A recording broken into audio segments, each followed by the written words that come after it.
जय हिंद। चलिए फिर से एक नए ताज़े करंट अफेयर्स के साथ हम उपस्थित हैं और आज का जो हमारा करंट अफेयर्स है वो है आपका 6 सितंबर 2024 के लिए।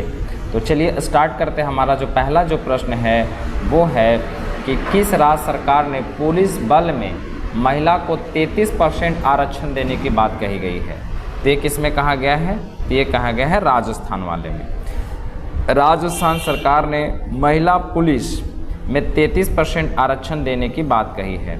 अगले प्रश्न की ओर आते हैं और कपिल परमार किस खेल में ओलंपिक पारा ओलंपिक पदक जीतने वाले पहले एथलीट्स बने? तो ये बने हैं जूडो में। किस में बने हैं? जूडो। और इसमें कौन सा पदक जीता है इन्होंने? तो ये जीते हैं कांस्य पदक। अगला प्रश्न है U20 विश्व कुश्ती चैंपियनशिप में किस भारतीय महिला रेसलर ने स्वर्ण पदक जीता है? तो ये किसने जीता है? तो ये जीता है ज्योति ने। किसने जीता है? तो ज्योति ने जीता है। अगले प्रश्न आते हैं और पेरिस पारा ओलंपिक 2024 में किसने पुरुष की ऊंची कूद में T64 स्पर्धा में कौन सा पदक जीता है? तो ये जीता है स्वर्ण पदक जीता है।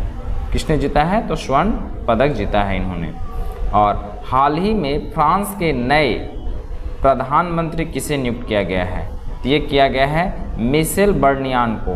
मिशेल बर्नियान को किया गया है, मिशेल बर्नियान को। चलिए अगले प्रश्न है। अगला जो हमारा छठा नंबर प्रश्न है, ये छठा जो हमारा है ये कह रहा है राष्ट्रीय पुस्तक वाचक दिवस कब मनाया जाता है? देखिए आपको बहुत सारे ऐसे दिवस होंगे जो याद होगा, लेकिन वो वाला पूछता नहीं है। वन्य दिवस ये सारा बहुत नॉर्मल पूछता नहीं है। क्वेश्चन में जितना डीप से पूछता है प्रश्न या फिर छांटने की कोशिश करता है, इसलिए आप सारे प्रश्नों को याद कीजिए जो एग्ज़ाम के लिए बेहतर हो। तो ये जो है राष्ट्रीय पुस्तक वाचक दिवस कब मनाया जाता है? तो ये मनाया जाता है 6 सितंबर को। सातवां प्रश्न है the greatness of stasis of love coverage and service नामक 7 खंड श्रृंखला शुरू किया गया। किसके द्वारा शुरू किया गया है? तो ये किया गया है रैमन मैग्सेस पुरस्कार फाउंडेशन द्वारा। रैमन मैग्सेस पुरस्कार फाउंडेशन द्वारा।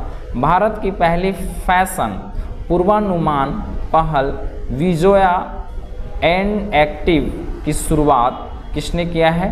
तो गिरिराज सिंह ने। किसने किया है? गिरिराज सिंह ने। 9वां प्रश्न है भारत और यूनेस्को 6 सितंबर को कहाँ मुख्य विज्ञान सलाहकार ग्लोबल सम्मेलन के 2024 संस्करण का सह आयोजन करेंगे? तो ये करेंगे पेरिस में। 10वां प्रश्न है हमारा हाल ही में राहुल द्रविड़ ने IPL टीम ने हेड कोच बनाया गया। कहाँ का बनाया गया है? राजस्थान रॉयल का बनाया गया है। हमारा ये प्रश्न है, देखिए ये हमारा 7 सितंबर का, मैंने 2 दिन का एक ही दिन में कवर कर रखा है और ये है 7 तारीख का। इसमें कह रहा है हाल ही में किसने डुरंड कप 2024 का खिताब जीता है? किसने जीता है? ये जीता है नॉर्थ ईस्ट यूनाइटेड ने। नॉर्थ ईस्ट यूनाइटेड ने जीता है। अगला प्रश्न है हाल ही में 12 दिवसीय राष्ट्रीय कैडेट कोर थल सैनिक शिविर का आयोजन कहाँ किया जाएगा? ये किया जाएगा नई दिल्ली में। पेरिस पारा ओलंपिक 2024 में समापन समारोह के लिए भारत के ध्वजवाहक के रूप में किसे चुना गया? तो इसको दोनों को चुना गया है।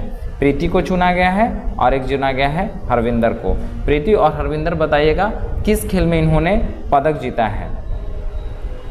अगला प्रश्न है मोदी ने किस देश में भारतीय दूतावास के नए कार्यालय का उद्घाटन किया है? तो ये किए हैं ब्रुनई में। कहाँ किए हैं? तो ब्रुनई में किए हैं। हाल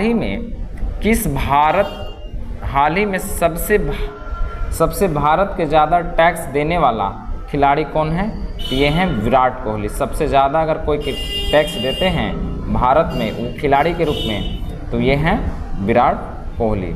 अगला जो हमारा प्रश्न है 6ठे नंबर का प्रश्न, इसमें कहा जा रहा है कि संयुक्त राष्ट्र संघ द्वारा प्रत्येक वर्ष अंतर्राष्ट्रीय पुलिस सहयोग दिवस कब मनाया जाता है? तो मनाया जाता है 7 सितंबर को। कब मनाया जाता है? 7 सितंबर को मनाया जाता है। अगला है CBSE ने कहाँ देश से बाहर अपना पहला रीजनल ऑफिस खोला? कहाँ खोला है? दुबई में। अगला प्रश्न है किस राज्य को टॉप अचीवर कैटेगरी इन सिटीजन सर्विस से सम्मानित किया गया है? ये किया गया है मध्य प्रदेश को। किसे किया गया है? मध्य प्रदेश को। अगला प्रश्न है हमारा कि भारत ने कहाँ एकीकृत प्रशिक्षण रेंज से माध्यम दूरी बैलिस्टिक मिसाइल अग्रिम 4 का सफल परीक्षण किया? तो ये किया है उड़ीसा ने।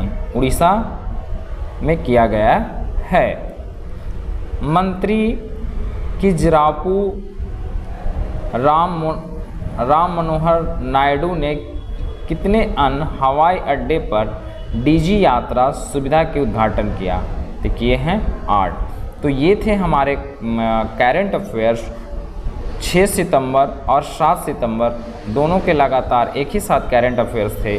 तो इसमें से आपको कुछ ज़रूर जानकारी मिला होगा और ऐसे वीडियो हमारे लगातार आते रहेंगे। तो आप बने रहें, पढ़ते रहें। जय हिंद।